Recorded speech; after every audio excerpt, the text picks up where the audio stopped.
Welcome to steno dictation. Dictation 5 सेकंड बाद शुरू होगा। स्टार्ट।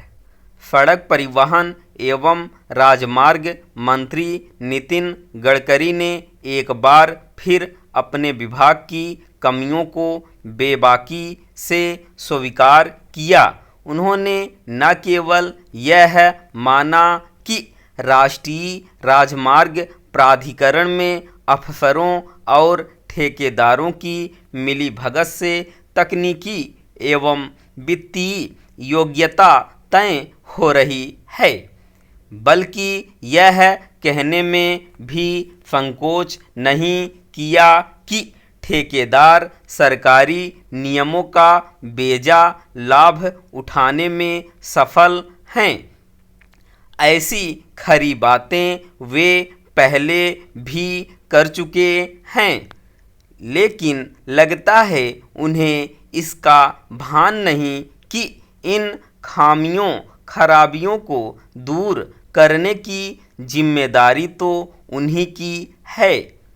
उन्हें सड़क परिवहन एवं राजमार्ग मंत्री पद पर आसीन रहते हुए 12 वर्ष से अधिक का समय हो गया है।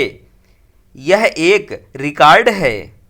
आखिर इतने लंबे अनुभव के बाद भी वे अपने मंत्रालय की कमजोरियों की केवल पहचान ही क्यों कर पा रहे हैं? क्या इन कमजोरियों को दूर करने का काम प्राथमिकता के आधार पर नहीं होना चाहिए?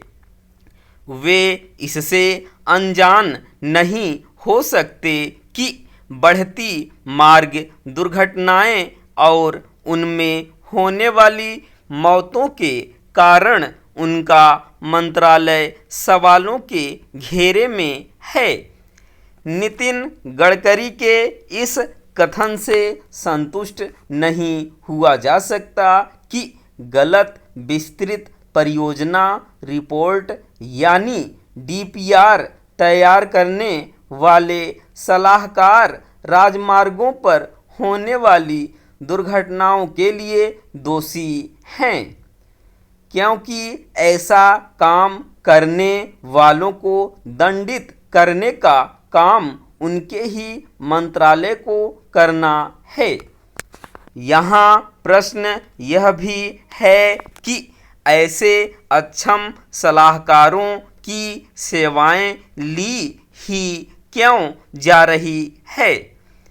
इसकी अनदेखी नहीं की जा सकती कि सड़क दुर्घटनाओं में मरने वालों की संख्या बढ़ती जा रही है। समस्या केवल राजमार्गों पर बढ़ते सड़क हादसों की ही नहीं है। समस्या यह भी है कि आमतौर पर राजमार्ग गुणवत्ता के मानकों पर खरे नहीं उतर पा रहे हैं। स्थिति यह है कि एक्सप्रेसवे तक उद्घाटन के चंद माह बाद ही धंस जा रहे हैं।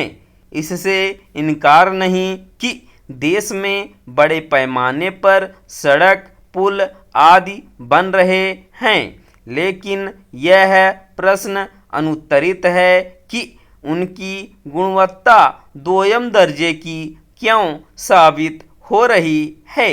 सड़क परिवहन एवं राजमार्ग मंत्री ने निर्माण की गुणवत्ता से समझौता करने वाले ठेकेदारों को काली सूची में डालने की चेतावनी भले ही दी हो, लेकिन सच यह है कि वह असर करती नहीं दिख रही है। कहीं इसका कारण यह तो नहीं कि ऐसे ठेकेदार अपनी कंपनियों के नाम बदलकर फिर से सरकारी ठेके हासिल कर ले रहे हैं। नितिन गडकरी ने उप ठेकेदारी के नियम बदलने के जो संकेत दिए वे पर्याप्त नहीं कहे जा सकते, क्योंकि यह काम अब तक हो जाना चाहिए था। आखिर 12 साल एक लंबा कालखंड होता है। यह सही है कि सुधारों का सिलसिला सदैव कायम ही रहता है, लेकिन जो सुधार बहुत पहले हो जाने चाहिए थे उनका भी लंबित रहना अफसोस और चिंता की बात है। स्टॉप।